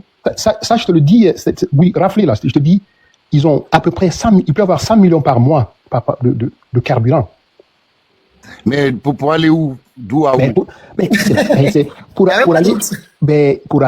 aller où? C'est-à-dire, tout ça, ça va dans leur poche. Hein. Ils ont des tickets de carburant et puis ils s'en servent pas. Hein. Soit ils le partagent à des amis. Ces gens-là, oui. Ces gens-là, ils habitent à Mamou pour descendre à Conakry tous les matins. Mon cher, c'est là, c'est écrit, c'est là, ils ont cette dotation, hein, puis c'est pas caché. Donc, le salaire, par exemple, la dotation de carburant qu'ils reçoivent là, elle est plus élevée que leur salaire. Bien sûr. Donc, c'est cette dotation ils font affaire plus sur cette dotation. Et ça, c'est connu de tout le monde là. C'est cette dotation. Donc, quand tu es à ces postes de responsabilité, c'est connu. La ligne, elle est là. Donc, c'est pas caché là. Donc, on leur donne ça. On leur donne ça. Donc, c'est non, mais nous, on vu le aussi de tout le voit monde. en fait. Quand on voit ces dépenses et les fonds qui sont engagés, et ce qu'on voit sur le terrain, ce n'est pas ça. On ne peut pas dépenser autant d'argent pour renouveler des fournitures, faire la même dotation l'année prochaine pour les mêmes faits, pour les mêmes matériels de bureau. Tu comprends? Est-ce que ça suit en un an? Ouais, mais là où le bas blesse, en fait, si au moins on disait que bon, voilà, on prend cette région, ou cette préfecture, on dit, cette année, on fait la dotation des tables bandes, des fournitures scolaires pour cette préfecture ou cette région cette année. Donc, l'année prochaine, on mettait le budget. Donc, au moins, on le scinde sur un laps de, disons, sur 5 ans. Là, ça fait du sens. Mais, comme tu le dis, chaque année, c'est le même montant. Mais, on a combien d'écoles à l'intérieur où les enfants sont en train d'étudier assis à terre? Voilà. Ça, c'est dans toutes les régions de la Guinée. Là, Ces dotations-là, c'est pour ces écoles-là aussi. Hein. Exactement. Donc, mais tu prends, par exemple, je prends juste l'exemple. Moi, parce que je connais le lycée du 28 septembre à Kindia, là, peut-être vous le connaissez. C'est lui le connaît, je connais, mais pas à Kindia. À Kindia, il y a le grand lycée de Kindia, regardez l'état de délabrement de ce lycée. C'est ça. Tu vois ce lycée, t'as envie de pleurer. Mais alors, qu'est-ce qu'ils font avec ces fonds d'entretien-là? Qu'est-ce qu'ils font avec? Ben, ces fonds d'entretien, ça va dans les poches. Mais Pitaka, mais ça va dans les poches. Regarde, tu as parlé, par exemple, du budget de l'armée, par exemple. Mais ça montre la suffisance que il faut entretenir la grande muette, surtout les hauts gradés. Et puis, le reste, ils peuvent aller mourir. Il n'y a pas de souci. Mais c'est la priorité, l'armée. C'est l'armée, le ministère de la Défense. Et puis, une bonne partie vers la présidence. Je pense qu'il y a quelqu'un qui qui avait fait un calcul par rapport à la présidence par jour. Ça parlait à peu près, je pense, de 3 milliards par jour. Donc, Quoi? Oui, par jour.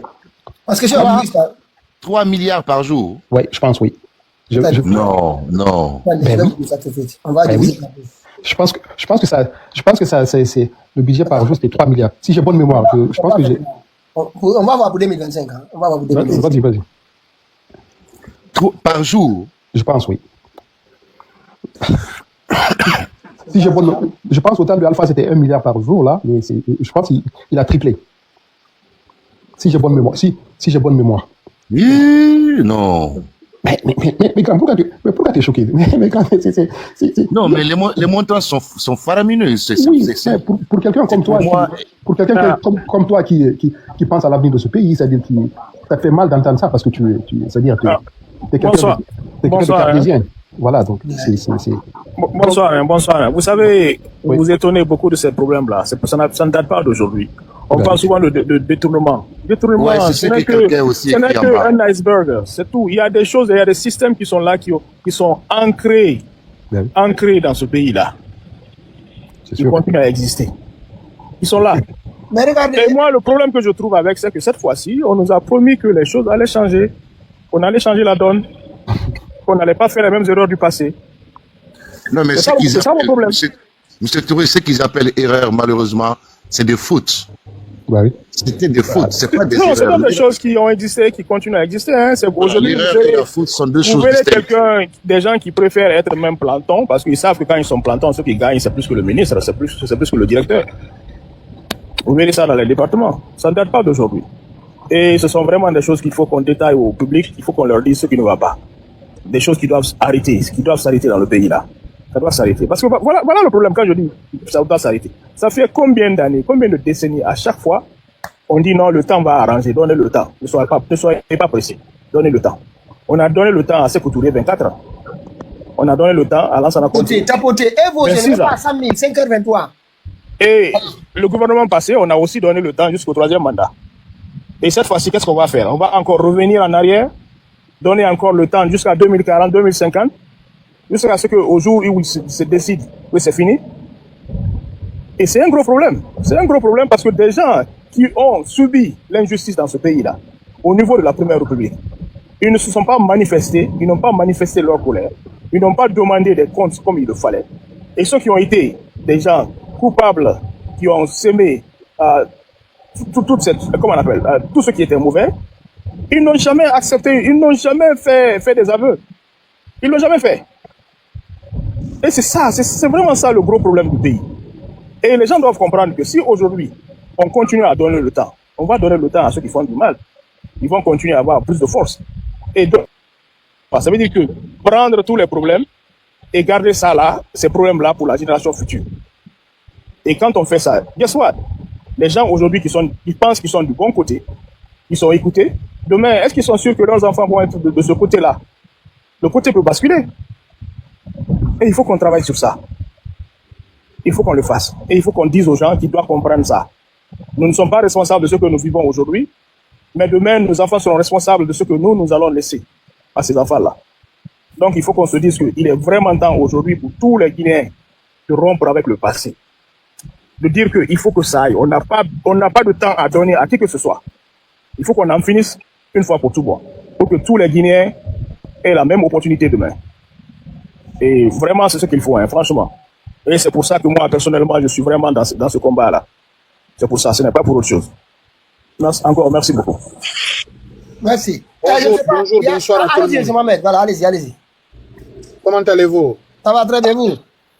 Ça va et vous? Vous allez bien? Monsieur Touré, Monsieur Alpha West, tout le monde, tout ça va pas, parce que le corps de Toumba est arrivé, il n'y a pas de morgue, il n'y a rien, et ils obligent la famille de programmer ce qu'ils avaient déjà planifié. Yeah.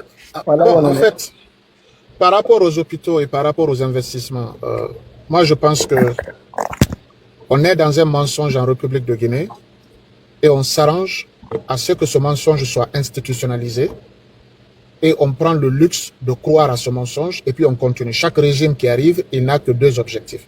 Premier objectif, comment est-ce qu'il va garder son pouvoir?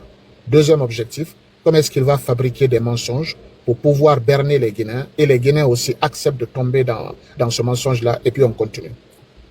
Jusqu'à présent, depuis que la Guinée est la Guinée, parce que la Guinée n'a pas commencé en 1958, Pitaka, jusqu'à présent, on n'a pas commencé de développement. C'est-à-dire, le mot développement, là, on n'a pas commencé jusqu'à présent. Les recettes de l'État n'ont servi qu'à 5 choses en République de Guinée. Une partie de l'argent, il faut entretenir le président, sa suite, sa femme et sa famille. Voilà une partie de l'argent. Une deuxième partie de l'argent du budget national. Prenons par exemple le budget national de 2025. Tu peux aller vérifier dans tes archives. On est à 43 000 milliards de francs guinéens pour l'année 2025. Et quand tu vas convertir ça en dollars, tu vas être dans les 5 milliards de dollars. Ça, c'est le budget national de 2025. Ce montant-là, ils vont prendre 2% de ce montant-là. Ils vont le distribuer au niveau des sociétés comme Gicopress, comme par exemple Kabagiter, comme par exemple ils vont aller faire des activités conjoncturelles. Les gens là vont prendre leurs machines, ils vont les déposer par exemple entre Lambani et Yataya. Ils vont commencer à creuser les routes et les gens vont dire que le développement est en train d'être fait. Et quand parmi les 5 milliards de dollars là, ils vont prendre par exemple 45% de cet argent là, Ils vont l'injecter au niveau des blanchiments d'argent, c'est-à-dire les Libanais, les Turcs, les Turcs qui sont là. Eux, ils vont aller, par exemple, au niveau de la clinique Ambroise Paré, à Kamayen, à Dixine, à Lambani, ils vont construire des gros immeubles et puis ils vont en faire des Airbnb. Et quand toi, tu viens, tu prends le selfie, tu quittes la France, tu reviens, tu te dis que la Guinée est en train de se développer, alors il n'y a aucun développement. Parce que ces gens-là, ils ne sont pas en train de suivre la procédure de développement. Il y a des préalables pour qu'un pays puisse commencer à faire un développement. D'abord, pour te dire, d'abord, tu as dit quelque chose, je suis d'accord avec sur tous les points, mais ce point-là, je ne suis pas d'accord avec toi, où tu me dis que Baouri est un technicien. Ça, je m'inscris en faux. C'est-à-dire, moi, depuis que j'ai connu Baouri dans ma vie, je n'ai jamais vu Baouri faire un raisonnement technique. Je ne l'ai jamais vu. Il a travaillé pendant 17 ans à la BCD, mais je ne l'ai jamais vu faire un raisonnement technique. Non, mais Dieu lui a donné. Mohamed, Wallahi billahi ta'ala, Baouri ne connaît rien. Moi, tu ne peux pas me convaincre sur ça. D'accord. Ça, quand même, je suis d'accord avec toi sur tous les volets, sauf ça. Baouri est devenu Premier ministre en quelle année? En 2022. En 2022? Oui. Le temps Non, passe pas vite, hein. 2024. Ah, 2024. Parce que 2022, ça c'était le commencement de CNRD, même s'ils sont venus en 2021. Mais 2021, c'est non, pas il y a le eu 6 paperasse qu'il y mois. a. Il y a eu 9 mois. Il y a eu 9 mois de Biavogi, un an, 3-4 mois, je pense. Il a commencé en 2024. 24 en février. Ok. Dis-moi techniquement. Tu sais, quelqu'un qui a étudié le Coran, tu ne peux pas cacher cette personne qui l'a étudié. Quelqu'un qui a étudié, tu ne peux pas le cacher. D'un moment à un autre, il posera un acte qui va montrer aux gens quand même que j'ai été à l'école. Il est devenu Premier ministre en 2024. Dis-moi, quelle est l'activité que Baouri a fait techniquement en République de Guinée où toi tu peux me dire qu'il est vraiment un économiste? D'abord, c'est le seul Premier ministre en République de Guinée. Même les autres qui n'ont pas poursuivi les écoles, c'est le seul Premier ministre qui n'a pas exécuté techniquement son travail en tant que premier des ministres. Moi, je n'ai jamais vu. Même la crise de liquidité. Je suis d'accord avec toi, c'est le plus mauvais. Mais même la crise de liquidité, Baouri n'a pas... Il maîtrise les sujets quand même. Tu sais, moi, je l'ai fréquenté un peu. Non, Pitaka, de ce côté-là, on ne va pas discuter. Au nom de ma mère, Baouri ne connaît rien. Et attention. La crise de liquidité. Dis-moi, dis que c'est un loubar. Attends, si tu dis que c'est un loubar, un chemin foutis aujourd'hui, il est devenu n'importe quoi. Non, pas aujourd'hui. Moi, je ne l'ai jamais vu avant. Parce qu'avant, il était dans l'opposition.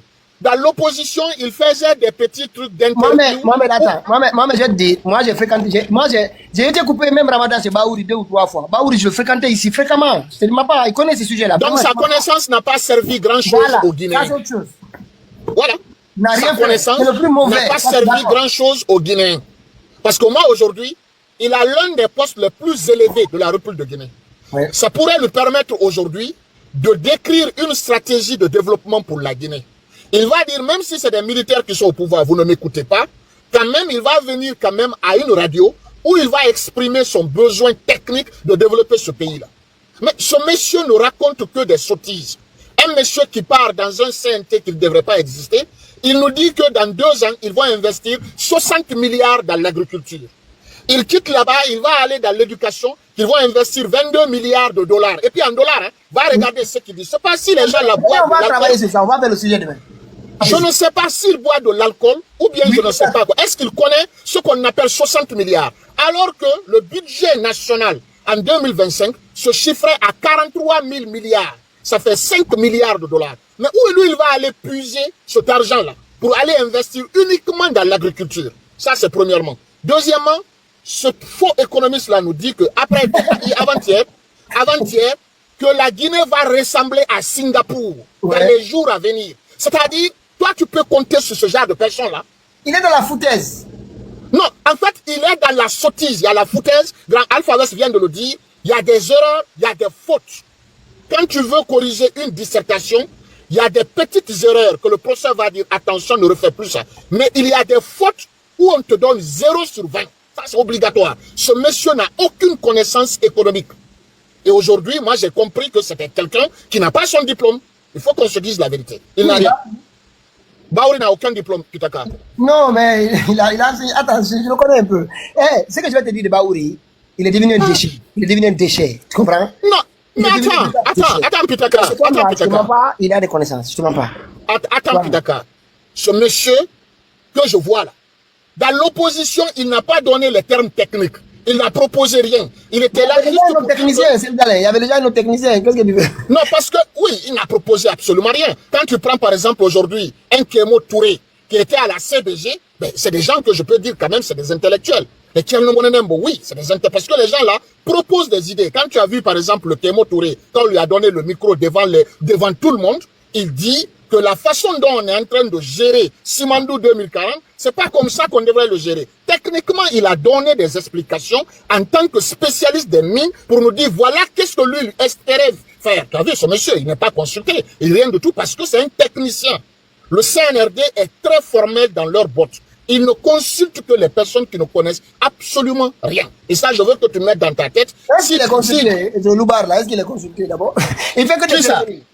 Est-ce qu'il est consulté d'abord?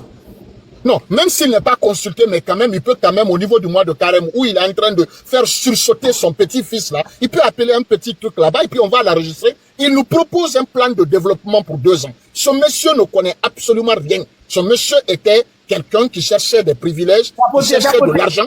Ah oui, voilà. Donc, il l'a eu. Donc, je vais revenir sur le sujet, en fait. Quel que soit ce que nous allons faire, on n'arrivera jamais en République de Guinée. Parce que, pour un système de développement, il y a des préalables. Mais le CNRD est en train de confondre le développement, le vrai développement, au paradoxe du véritable développement. C'est ce que je veux te dire.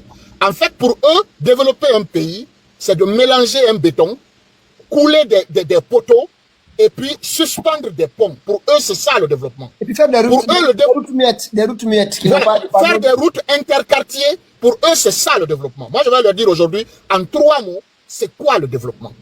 La première des choses qu'un gouvernement doit faire pour qu'on puisse aller dans la voie du développement, c'est la promotion et la protection de l'utilisation et l'utilisation du capital humain. C'est-à-dire, c'est la formation d'une ressource humaine efficace. Un exemple, entre parenthèses, je vais te donner. Est-ce que tu es au courant qu'il y a des travailleurs qui sont en train de perdre leur boulot au niveau de Simandou? Est-ce que tu es informé de ça? Il y a déjà 72 000 quand j'ai vérifié hier.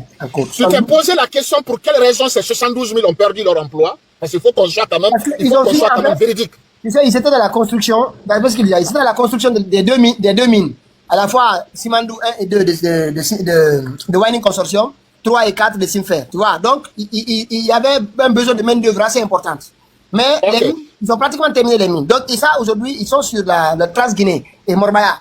Tu vois, donc il y a eu, et le volume là aussi va se réduire. À partir du moment où ils vont finir la construction des mines de Trans-Guinée et de Morbaya, tout ce que la main d'œuvre maintenant qui sera utile, c'est celle de l'exploitation de la mine et du port et de Trans-Guinée. Tu comprends? Donc là, ça va se réduire encore davantage. Et ils n'ont rien proposé pour recaser tout le monde depuis tout ce temps-là. Ok. Et tu sais pourquoi ces gens-là sont en train de perdre? Parce que c'est la main d'œuvre de la force. Après la force, il y a la main d'œuvre technique.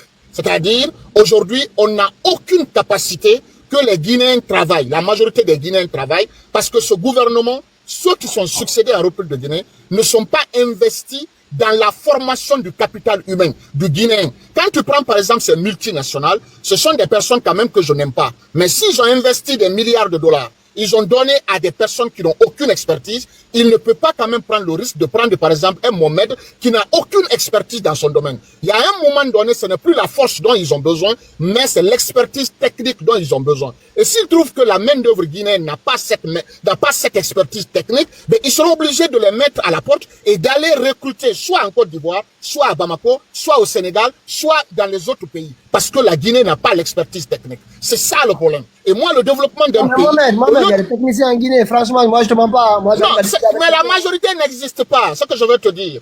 La majorité n'existe pas. Quand tu prends le nombre de techniciens qui aujourd'hui en République de Guinée est minime par rapport aux démagogues. Les démagogues sont plus nombreux que les techniciens. Mais est-ce qu'on ne les met pas à l'écart aussi? Parce que moi je prends l'exemple... Si on les met à l'écart, si tu les mets à l'écart, ils vont s'exiler. Et quand ils s'exilent, la Guinée se vide. Voilà ce que Sékou Touré, voilà pourquoi Sékou Touré a échoué dans ce qu'il est en train de faire. Et c'est le même système que le CNRD est en train de mettre en place. Tous les techniciens que tu peux savoir sont exilés. Pourquoi? parce qu'il a peur de rentrer. Parce qu'aujourd'hui, je ne vais pas te dire, quand tu travailles dans un ministère, il faut que tu travailles bouche bée. Si tu ne travailles pas bouche bée, soit tu es filolé, c'est-à-dire tu es empoisonné, soit tu es mis en prison, soit tu disparais. C'est-à-dire même si tu es un technicien, tu ne dois pas proposer tout ce qui est dans ton ventre. Tu dois proposer à un gars qui est là-bas, qui est assis, qui ne connaît rien, c'est lui qui doit aller défendre tes idées. Et maintenant, voilà comment ça se passe. Normalement, dans un pays normal comme la France, là où tu es comme ça, la main de, c'est-à-dire la ressource humaine, a une liberté franche de travailler et de proposer les choses. Aujourd'hui, ce n'est pas le cas. Tout le monde a peur de sa vie. Donc, personne ne peut dire quelque chose. Raison pour laquelle, quand il y a un problème dans le pays, c'est seul le ministre ou le directeur de ce département qui parle. Alors que si tu prends la Banque centrale, par exemple, il y a des techniciens qui sont là-bas, qui existent, ça fait 20 ans, mais ils n'osent pas prendre la parole parce qu'ils se disent, si je prends la parole tout de suite, le directeur va dire que je vais le surpasser, soit on va me tuer, soit je vais disparaître. Donc, il est assis derrière son petit bureau, il ne dit rien. Et les autres vont vociférer, c'est-à-dire les démagogues. Donc, le développement commence d'abord par la promotion de ce capital humain-là. Et aujourd'hui, il n'y a pas de capital humain. Il n'y a pas une ressource humaine efficace. Pourquoi? Parce que si tu mets au moins 10 000 centres de santé, tu mets au moins 2 000 routes, qui doit entretenir ces routes-là? Quand tu vas aller en France aujourd'hui, il y a une route qui existe, ça fait plus de 100 ans. Il y a un autre pont qui existe, ça fait plus de 200 ans. Pourquoi? Parce qu'il y a une ressource humaine qui se relaie, qui va poser des stratégies pour garder ces investissements dans le temps. Maintenant, eux, ils commencent par les investissements. Ils négligent la personne qui doit garder ces investissements dans le temps. Donc, il n'y aura jamais de développement. La deuxième des choses pour aller vers le développement, c'est que c'est de favoriser l'excellence et l'ouverture d'esprit. Ça veut dire que Pitaka qui est en France aujourd'hui, tu le permets de rentrer en Guinée, il a une expertise dans un domaine et puis il travaille correctement et tu le laisses réfléchir, tu le laisses s'habiller comme il veut, tu le laisses faire ce qu'il a envie de faire. Il ne veut pas porter un costume, tu le laisses porter un petit t-shirt, il réfléchit dans son bureau et il propose des actions. Aujourd'hui, ça a disparu en République de Guinée parce qu'il n'y a plus de liberté. La justice sociale. Tu ne peux pas développer un pays dans l'injustice. C'est-à-dire, tu prends Pitaka et Mohamed, tu les mets dans une maison très jolie, mais tu viens nous gifler tous les jours, mais on a Internet, on a un salaire. Mais tous les jours, on a 2 baffles qu'on va recevoir au niveau de la figure. Ça, c'est quel genre de développement, ça? Donc, l'injustice est en République de Guinée, et puis ça prend, c'est institutionnalisé en Guinée. Comment un pays où il néglige la justice, comment est-ce que ce pays va se développer? Ça ne peut pas. Parce qu'aujourd'hui, il y a des gens qui ont disparu. Ces enfants-là existent. Des amis là existent. Il y a Toumba qui disparaît dans des conditions trucs. Il y a Sadiba, il y a Nimaga, il y a les autres de Alpha Condé qui ont disparu. Toutes ces personnes-là, il y a ce qu'on appelle les frustrations. Et si tu veux développer le pays, les gens là vont retarder le pays parce qu'ils n'ont pas la justice pour le moment. Donc la justice, si ça n'existe pas en République de Guinée, ça veut dire qu'il n'y aura pas de développement. Et si tu me demandes aujourd'hui où se trouve la justice, je te dirais qu'il se trouve à moins 10. Ce n'est même pas 0. Il n'y a même pas le minimum de justice en République de Guinée. Comment est-ce qu'on peut parler de développement? On ne peut pas. Il n'y a pas de transparence dans tout ce que nous faisons. Donc moi, je voudrais qu'on ne parle plus de développement en République de Guinée. Parce qu'il n'y aura pas de développement tant que ces préalables-là ne sont pas faits. Les recettes qui rentrent au niveau des mines, les recettes qui rentrent au niveau de la Direction nationale des impôts, tout ce que tu vois là, quand il va passer au niveau de la procédure, comme tu viens de le dire, au niveau du ministère du budget, jusqu'à ce que ça soit validé et que ça va aller dans ce faux CNT là, qu'est-ce qu'ils font? Ils se partagent l'argent. Aucun argent n'arrive sur le terrain. Le président prend sa part, ceux qui travaillent à la présidence prennent leur part, le premier ministre prend sa part, les ministres prennent leur part. C'est pour cela que tu vois un peu la richesse de tous ces ministres là, avec des véhicules, avec des joues, avec chaque personne doit avoir une voiture. L'armée prend une partie de l'argent, l'extérieur prend une partie de l'argent, et les démagogues prennent une partie de l'argent. Maintenant, 1 à 2%, ils essayent d'investir ça dans des petites activités qui sont là-bas, des ateliers, des rencontres que tu peux avoir. Voilà ce qui se passe en République de Guinée actuellement. Donc, il n'y a pas de développement. Donc, si quelqu'un me dit qu'il n'y a pas de, de morgue à Mangara, mais moi, je vais me poser d'abord la question, où se trouvent les centres de santé d'abord? Je viens de faire la recherche, et qu'est-ce que je trouve? Le 28 décembre 2024, il y a eu une visite du ministre de la Santé, Oumar Dioueba, qui était au ministère de la Santé. Il a fait une visite en Haute-Guinée du 28 décembre au 4 janvier. Et qu'est-ce qui se passe? C'était pour vérifier, enfin, il s'est rendu sur place pour faire la tournée de la région et vérifier les hôpitaux régionaux et préfectoraux. Et voilà à Mandiana, on dit principale réalisation. Installation immédiate d'une morgue, 5 caisses équipées de 22 chambres froides. Voilà. On dit, ça, c'est où ça? Ça, c'est Mandiana, je vous parle. Ok. Il est allé mettre ça en 2025, 4 janvier 2025. Ils ont déposé la première pierre. Et ils ont dit que, voilà, la morgue a été construite. D'après ce qu'ils disent ici, hein, équipement de plusieurs services, couveuses pour la maternité, bouteilles d'oxygène pour le bloc opératoire, remise en marche du groupe électrogène. Voilà, c'est ce qui a été fait. Ça, c'est déjà fait hein, dans le budget de loi. Ok. Maintenant, est-ce que cela existe sur le terrain? Mais Toumba est parti, on n'a pas de morgue. Ok. Maintenant, est-ce que donne-moi la date de ça, s'il te plaît. Je vais te dire quelque chose. Donne-moi la date de la visite de ce faux ministre de la Santé. C'est le 28 décembre 2024 au 4 janvier 2025. Ok. La célébration des acquis, c'était quand? La fête des célébrations des acquis. C'est pas en 2024-2025? Ouais. Ok. On est allé célébrer l'acquis là-bas. Et les gens de Mandiana ne sont pas posé la question pour dire que le ministre était venu. Si vous êtes venu pour célébrer cet acquis-là, on n'a pas de morgue. Mais vous êtes venu pour célébrer quoi? Donc, en fait, le retard de la Guinée est partagé à tous les Guinéens, Pitaka. Il est partagé à tous les Guinéens. C'est-à-dire, c'est pour cela que je t'ai dit qu'on a mis un mensonge à République de Guinée. Et les Guinéens ont accepté. Il y avait la deuxième, lancement de la deuxième phase de rénovation. Vous voyez, rénovation de l'hôpital préfectoral. Pose la première pierre, second déballage, travaux financés sur ressources propres de l'hôpital aussi avec le financement de l'État. Et il y avait eu ce jour-là de M. Laï Kamara en présence. Voilà, Laï Kamara qui est le secrétaire général. Il faut donner les dates, Pitaka, les dates. Non, ça c'est le mois de janvier. C'est le 21 janvier. Ok. 21 janvier 2026. Okay. Tout ça là. Ils sont allés inaugurer. D'après, voilà, ils posent la première pierre pour le second lot. Mais pour la réalisation de la morgue, c'est l'année dernière que la pierre a été posée. Mais jusqu'à maintenant, on a envoyé tout bas, il n'y a pas de morgue. Pourtant, l'État Maintenant, puisqu'il y a des gens de Mandiana qui te regardent, ils n'ont qu'à aller prendre des photos par rapport à la construction de cette morgue-là. Tu verras que le terrain n'existe plus, il a été vendu à un Libanais. C'est-à-dire, on est dans un mensonge. Et chacun essaye de garantir ce mensonge-là. Et on estime qu'on est en train de faire le développement. La Guinée n'a même pas commencé la phase de développement encore. On n'a rien commencé encore. Ouais, c'est vrai. Et moi, je vais attirer ton attention par rapport à quelque chose. Ce monsieur Mamadi Doumbouya, depuis 2023, il ne sait pas ce qui se passe en République de Guinée. Ça, je peux te le garantir à 100%. Non, moi, je suis pas d'accord. Je suis pas d'accord. C'est quelqu'un qui, quand même, qui a des milliers de services de renseignement. Grand, je vais te dire. Ce monsieur que je vois sortir dehors, on dirait qu'en fait, quand il sort de la Guinée, c'est comme s'il est surpris qu'il est en France, ou en fait, il est surpris même qu'il est en République de Guinée. Je vais te dire que ce monsieur n'est pas au courant de ce qui est en train de se passer. Je ne le dédouane pas, c'est lui qui est le premier responsable de ce qui est en train d'arriver. Tout ce qui est en train, que tu es en train de voir là, c'est un clan qui ne veut pas perdre le pouvoir. C'est un clan qui est en train d'utiliser les ressources et qui veut maintenir un pouvoir qui ne fait aucune activité au service des citoyens. Tu comprends un peu ce que je te dis, Pitaka? Oui, je comprends ce que tu veux dire, oui. Quand tu prends les décrets, quand tu prends par exemple les décrets que tu es en train de voir là, ce monsieur-là n'est pas au courant d'aucun décret qui est en train de fonctionner en République de Guinée. C'est moi qui te le dis. Mais ça, c'est pas possible. Ton micro. Pitaka, le micro, s'il te plaît. Ça ne passera pas sur cette Pitaka, le micro. Est-ce qu'il est à côté même? Il ne sait même pas. Hein. Alors, vous m'entendez? Pitaka, le micro. Oui, c'est chez moi ou pas? Oui, c'était chez toi. Ouais, la musique. Pardon, allez-y. Moi, je voudrais que les Guinéens comprennent. Aujourd'hui, ce n'est pas une affaire de CNRD, ni une affaire de parti politique.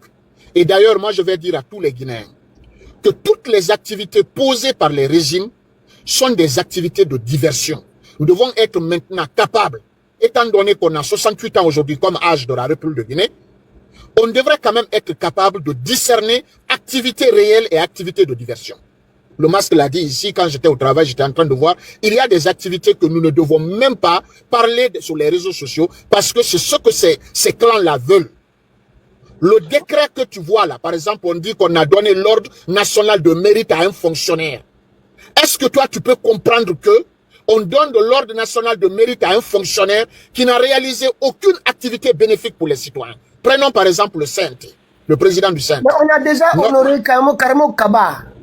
Exactement. On honore un Karamo Kaba qui n'arrive pas à gérer une liquidité. Ça veut dire que moi, je suis le financier d'une boîte et chaque fin de mois, quand je pose mes états financiers, il y a des Guinéens ou bien des travailleurs de cette boîte-là qui disent que mes états financiers sont... Vous aussi, on ne peut même pas avoir 100 000 à 7 heures, mais c'est pas bien ça. Vous comprenez un peu?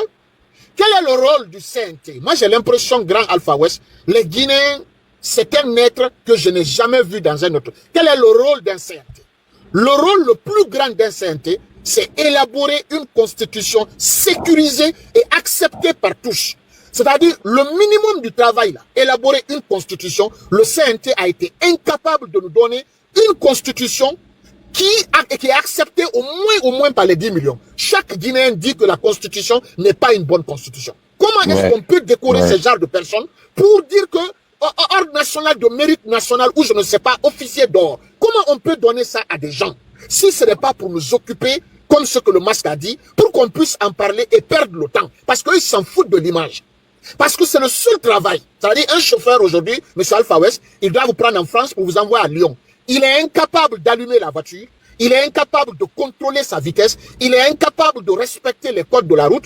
Et lui, à la fin de l'année, vous lui donnez une attestation pour être le meilleur chauffeur. Ça veut dire que vous mettez tout le monde en danger. Parce que s'il exhibe, par exemple, ce diplôme-là, ça veut dire qu'une autre grande institution va le prendre. Parce qu'ils vont dire, mais un Alpha West, un gars qui est très reconnu dans le monde entier, lui a dit qu'il est meilleur chauffeur. Alors moi, je suis qui pour ne pas dire qu'il est meilleur chauffeur?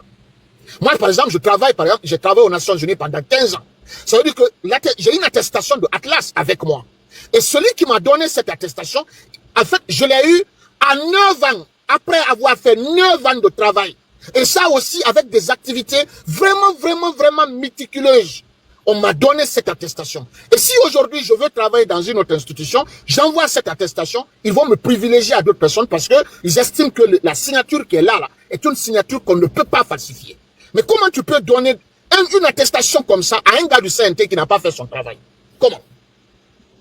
Ça veut dire que tu mets tout le monde en danger. Parce que ce monsieur, après le CNT, il va prendre ça, il va agrandir, il va mettre dans son salon, il va exhiber. Donc il y a des grandes institutions qui vont le prendre parce qu'on estime qu'il est bien, alors qu'il est mauvais. Comment est-ce que tu peux donner une attestation de mérite national à un directeur général depuis qu'il a occupé la fonction de la Banque centrale? La Banque centrale est devenue une maison commune, une cour commune où on ne comprend rien.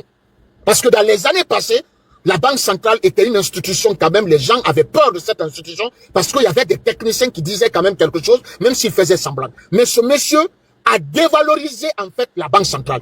Et il est incapable de gérer une crise de liquidité qui a duré pendant 8 mois et tu le donnes une attestation. Comment tu peux expliquer cette attestation? Parce que moi, il faut que je fasse un live sur ça pour expliquer aux Guinéens. Je comprends pas. Comment tu peux donner à Bala Samoura une attestation de mérite alors qu'il y a au moins 150 Guinéens qui sont disparus et qui n'ont pas été retrouvés et aucune enquête n'a été mise en place pour au moins donner une situation claire à la famille de ces gens-là. Même si on estime que ce n'est pas toi qui les as enlevés, mais ton travail, c'est de retrouver ces gens-là. Moi, j'ai l'impression que normalement, ils méritaient cela. C'est quand on va rencontrer Bala Samoura avec ces trucs, dans les quartiers nuitamment, en train de demander aux gens, est-ce que la dernière fois que tu as vu Foni Kemenge, c'était où? Quand tu l'as vu, c'était où? Donnez-moi, par exemple, tous les appels qu'il a eu, Orange et Celcom. Et qui il a appelé? On va dire, bon, c'est Marwan avait appelé le gars de Gico Press, le faux type qu'on appelle KPC là. Donc pourquoi il a appelé KPC? Tu vas l'appeler dans ton bureau, mais écoute, tu es la dernière personne avec qui Marwan a parlé. Et moi, c'est un citoyen de la République de Guinée. Moi, je veux que tu me dises où est parti Marwan. Voilà des questions où on va dire quand même, on peut donner l'ordre de mérite à un gendarme comme ça. Mais qu'est-ce que Bala a fait du 5 septembre à aujourd'hui qui est extraordinaire, qui peut mériter l'ordre national de mérite de la République de Guinée? Je comprends pas. Donc, on est dans un mensonge. Nous, on critique la nuit. Il y a des corrupteurs du peuple qui mangent de l'argent. Et comme le masque vient de dire, le gouvernement s'en fout. Eux, ils bancarisent notre argent à l'extérieur de la Guinée. Sinon, la crise de liquidité n'a rien à voir avec Alpha West, rien à voir avec les commerçants, rien à voir avec le secteur privé. La crise de liquidité existe entre les banques commerciales, le gouvernement et la Banque centrale. C'est les 3 personnes-là qui devraient. Maintenant, regardez la résolution de cette crise. Vous ne verrez pas un représentant des banques commerciales, vous ne verrez pas un représentant de la Banque centrale, vous ne verrez pas un représentant du gouvernement, vous ne verrez pas les Libanais, vous ne verrez pas les Turcs, vous ne verrez pas les Indiens, vous ne verrez pas... Il y a les banques étaient représentées. Les banques étaient représentées. C'est-à-dire que la réunion qui a eu lieu, d'après les explications, c'est à la fois les représentants des banques, le président... Est-ce que tu as vu la déclaration d'un représentant de la banque? On est en train de parler d'une crise sérieuse. Oui, si, il s'est prononcé à la sortie. Il y avait lui, il y avait... À la sortie. Oui. À la sortie, on ne parle pas de la sortie, on parle de la préparation de la réunion et la sortie de crise. Il y a des démos quand même à l'intérieur. C'est à la dernière minute. Mais ça veut dire que pour moi, la crise n'a pas été réglée. Je ne m'aventure pas sur ça. Mais vous avez vu les mesures qui ont été prises. Déjà, les mesures qui ont été prises, à part une que je partage, celle qui demande à ce qu'on passe maintenant par les banques pour faire de l'import-export. Ça, je le comprends, tu vois. Mais tout le reste. Je veux dire quelque chose. Garantir le secret bancaire, y compris vis-à-vis de l'administration fiscale et des autres institutions de contrôle de l'État. Pour moi, ça ne peut pas marcher. Tu comprends? Pitaka, la résolution de la crise de liquidité est une résolution politique qui vient d'être faite. Aucune résolution technique à long terme. Ils ont fait ce qu'on appelle une résolution conjoncturelle qui les arrange et en fonction de ça, on continue. Et moi, je vais m'adresser aux gens du CNRD. S'il y a un CNRDiste qui m'écoute aujourd'hui là. Aujourd'hui, tu estimes que nous racontons du blabla. Mais nous avons la preuve et des évidences qui nous poussent à raconter ces blabla là. Pourquoi? Ça veut dire que les régimes qui se sont succédés avant ton régime CNRD, c'est-à-dire le PDG RDA, l'ancien raconte le CMRN, Dadis, Sekouba Konaté, Alpha Condé, toi qui es CNRDiste aujourd'hui, tu as dit que ces régimes-là ont commis des erreurs dans ce pays-là. Et quelles sont ces erreurs que tu avais dit toi-même quand tu n'étais pas dans ce CNRD-là, quand le CNRD n'était pas là? Tu dis qu'il y a la personnalisation de l'État. Ça veut dire que au sommet de l'État, il y a une désorganisation dans ces régimes-là. Voilà ce que tu as dit. Tu avais dit, avant que ton régime CNRD n'arrive, qu'il y avait la corruption. C'est ce que tu avais dit. Tu avais dit au niveau des autres régimes qu'il y a le non-respect de la Constitution. Les gens là ont écrit